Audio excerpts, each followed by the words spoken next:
Hello folks, so what I've got for you here today is unfortunately going to be some rather shaky cam mobile phone footage. Using the phone just because it doesn't have a fisheye lens that the GoPro has. So what we've got for you is a Tesla Model 3 high voltage controller. And this guy here is pretty much what talks to the cell modules as part of the battery management system. And I've been having a look at this since I saw it on EVTV there a few weeks ago, and it's kind of fascinating way that they actually communicate with the individual cell boards. So I decided to have a look at this and see. There's a bit of rumor around the internet that there was various rumors going around that they were using LT ISO-SPI components and that. So what I decided to do just for investigation is I found this little board online. It's a little kind of a breakout board for the LTC 6820, which is an ISO-SPI transceiver. So I got a couple of those made and just stuffed some components onto one there. I've got it plugged into our super scope. If we can focus, can we focus? Thank you. So what we're showing on the screen here is a single frame of ISO-SPI data that is being transmitted from the battery management kind of system master, which is this Batman chip in here. If I can make my phone focus for me, because that seems to be the challenge now. So you can see Batman and Robin in there. So Batman seems to be the one that is on the newer cell, or not cell boards, battery module boards. So taking a look at the data that Batman sends out, this is a complete frame here. Oh, bugger. Really? Super scope? Really? Thank you. Okay. So, yeah, super scope is a little bit too professional for me. I'm not quite used to this level of test gear. So anyway, this is a complete frame. So these pulses here are what send data over a 2-wire isolation barrier. And how they do that is with these little pulse transformer things. Yeah, I need autofocus. See this, so that little EPCOS pulse transformer, and you see the 2 wires there is how they link up the board. So we've got the scope set up here so that the green channel on the top is basically showing us the raw voltage levels on the ISO-SPI bus, and what we're seeing then on the digital side of it down here are what should be the decoded data. Now the LTC 6820 is most certainly not correctly decoding the ISO-SPI data that's coming from our BMS master board, let's call it, or I guess they call it the high voltage controller, but it does a lot of things as well as manage the battery, but we'll just call it the BMS for now. So definitely here, for example, if we have a look at how the clock is working here, that is definitely wrong. Because the clock should be firing every time that we see a pulse here. And our chip select down the bottom should basically go low when it gets this start of frame pulse here. So we're definitely not working here. Now I've checked over the circuit as much as I can, so I don't actually think I've done anything terribly stupid, but of course that remains to be seen. Now if we can kind of grab a few more frames there, you'll see that it's pretty much following the same pattern. We can run the scope there and get a bit more data going on, but it's triggering it's definitely triggering the chip select and the clock line, but it's not triggering them properly.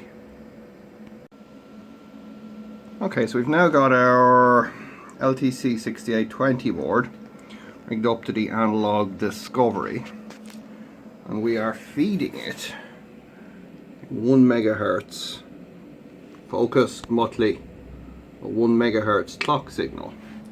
That's been encoded on our scope, and if we change, we're currently encoding all zeros, but if we change that to ones, you'll see the way the waveform changes from a minus to a plus waveform.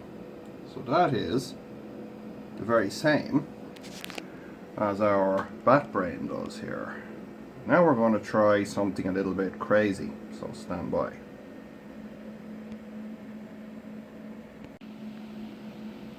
Okay, this is where hopefully we start to discover something. So what we've got here now is we have our LTC 6820 board on channel 1 of our scope. The Batman is on channel 2. We have linked the data, comes from this weird NXP chip here, over to the input of our LTC 6820.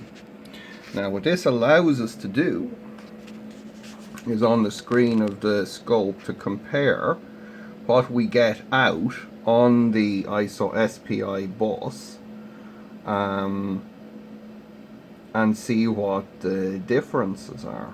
So on the green trace on the bottom here, that's the output from the Tesla chip, or Batman as we call it. And the output on the top trace is the one from the LTC 6820.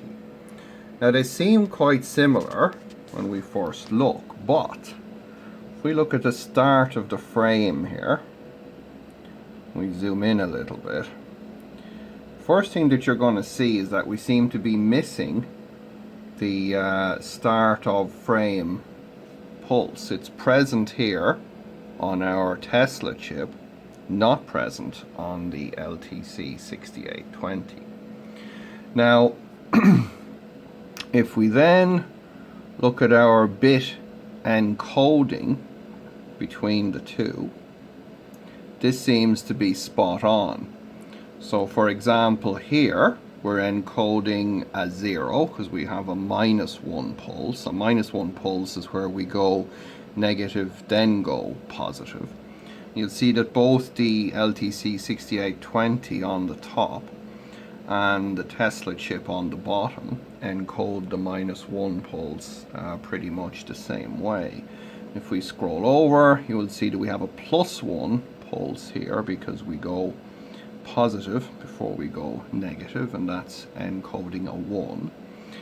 And we see both of our chips seem to be doing the bit encoding and the clock signaling. The clock is determined by the gap between the pulses.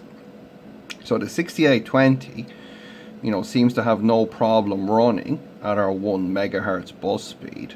I've cranked that up to 5 meg and it didn't seem to have any problems with that. But it does seem to be missing those extra pulses. Now, which is weird because according to the data sheet for the 6820, it does just that, and we should be seeing them. So I'm going to mess about with some of these data connections here on the board, and we'll see if that gets us anywhere closer There's also some settings on the 6820, like the phase and the polarity. So I'm going to just mess about with some of those jumpers on there, and we'll see if we can make something happen. Okay, so we've added an extra scope channel to our little mess of wires here. Channel 3, which is in blue on the scope screen, is now on the chip select line. You can see chip select there at the very left of our screen starts off low, starts off high and is then pulled low by the NXP chip. And you will see that our LTC 6820, which is on the top, does indeed transmit a long pulse. Now, according to the LTC datasheet, this long pulse, what am I doing? This long pulse should coincide with a change on the chip select line, and indeed it does. Now, where things get a little hairy then is when we look at the timing of that change on chip select. The LTC 6820 on the top responds to it immediately, whereas the Batman, our trusty Musk version on the bottom, takes its own sweet time. So let's go have a look and see how long that it takes to react to that chip select change.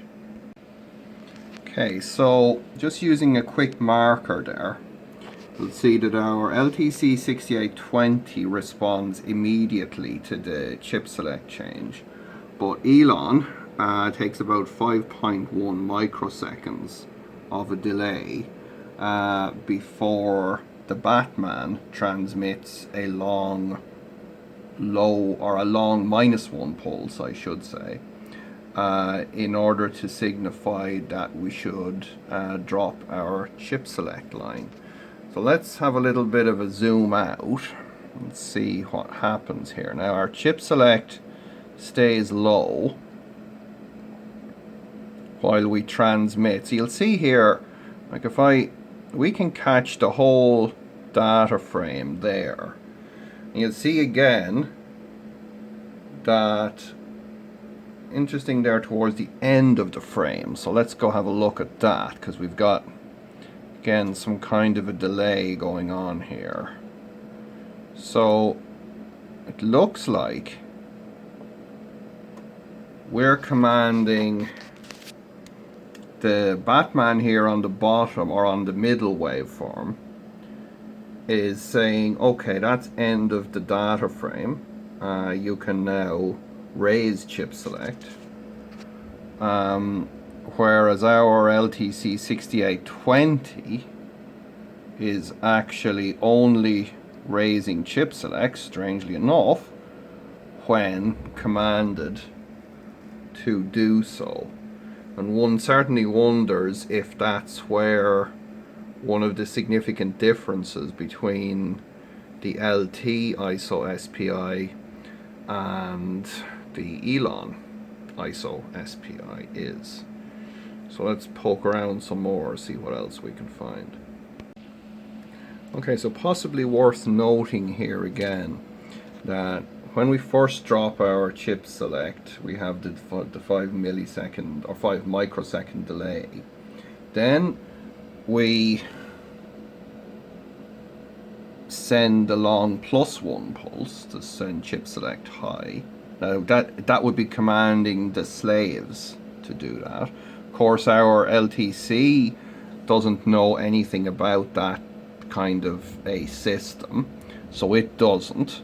But then on our next frame, we again command the, we then send a long -1 pulse here to signify that we should, I guess the word is assert chip select, and then we send that frame, and obviously we then send a long +1, and so on. This whole sequence happens and we send 1, 2, 3, 4, 5, 6, 7, 8 of these smaller frames, and indeed there would be, when we think about it, there's 4 modules with 2 chips per BMS board, so that would be 8.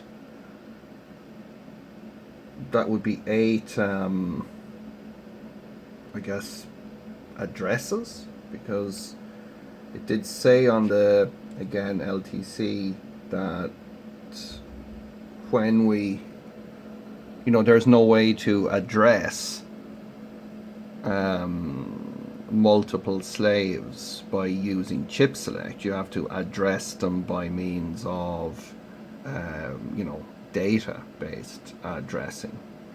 And then so we do our 8 wake ups, and then we get the big burst, and then, because even we can zoom in on the big burst and everything is identical. We'll see the -1 pulses there, they're all encoded perfectly.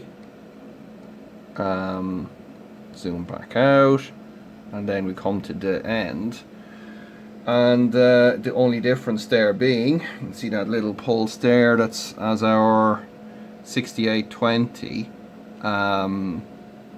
commands the end of, the raising of chip select.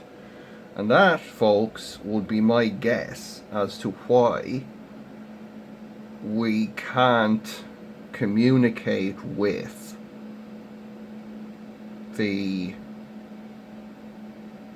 Tesla ISO-SPI system using LTC, or kind of common off-the-shelf hardware versus these custom chips that they have in here. And it's just to do with the fact that we can't say here, there's no mechanism for me to go in here and say to the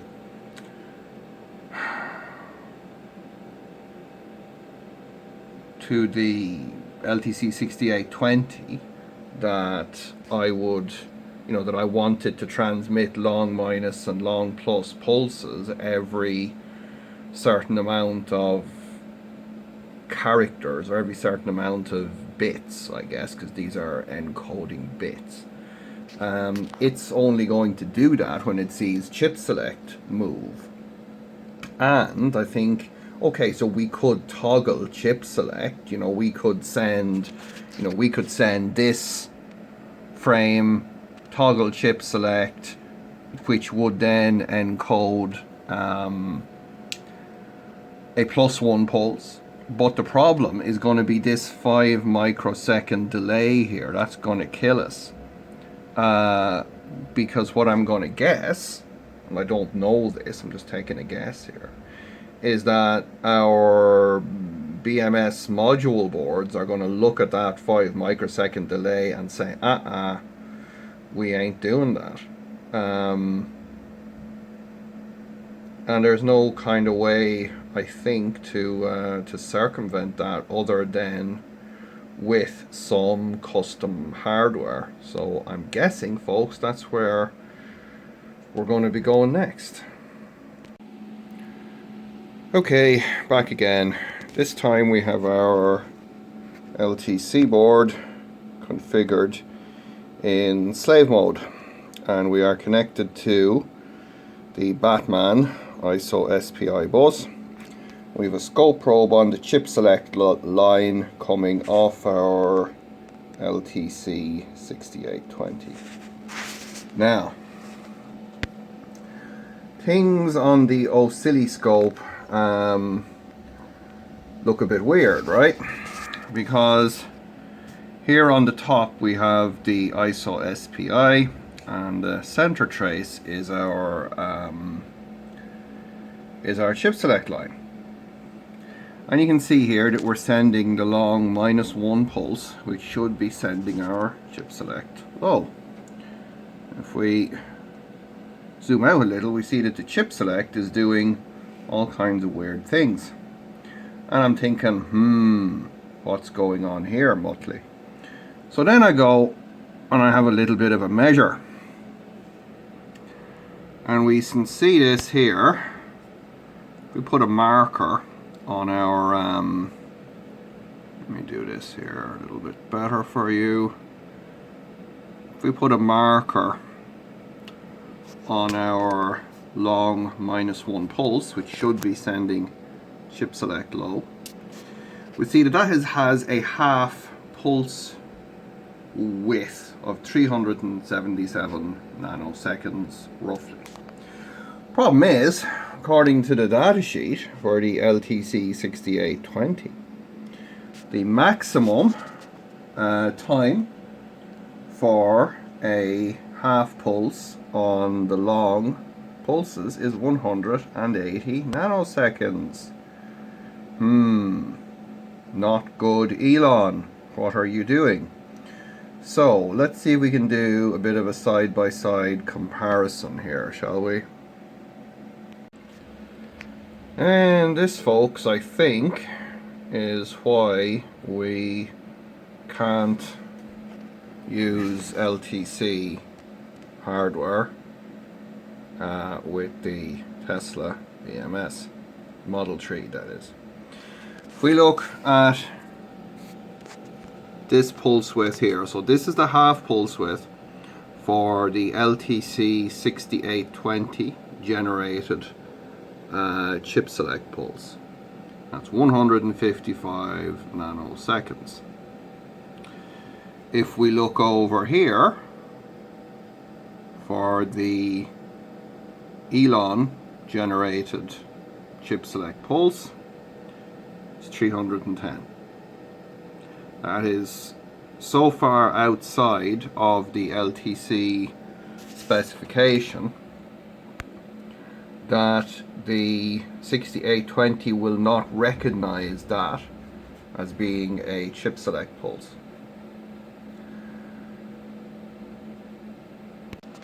Okay, so having a look at a data half pulse, and again the LTC is on the bottom. LTC is a maximum of 60 nano, and we're kind of at about 60 nano there now with that, but I think I don't have the marker. No, it's my fault.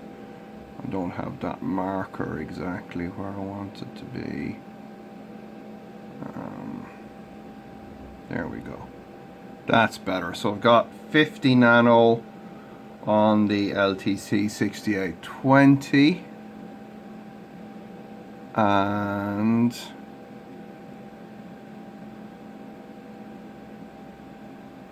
about 122 nano on the Elon.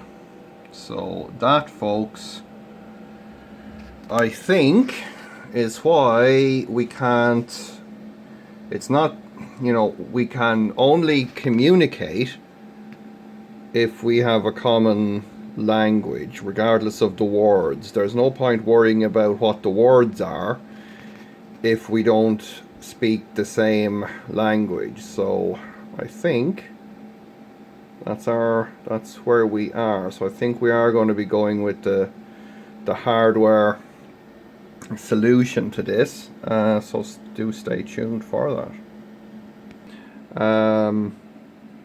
In other Tesla news, we're working on our drive unit inverter. Got the board layout nearly ready for that guy. So right, that is it. Don't do anything too crazy. Do not like, do not share, and do not subscribe. It's crazy. Stop doing it.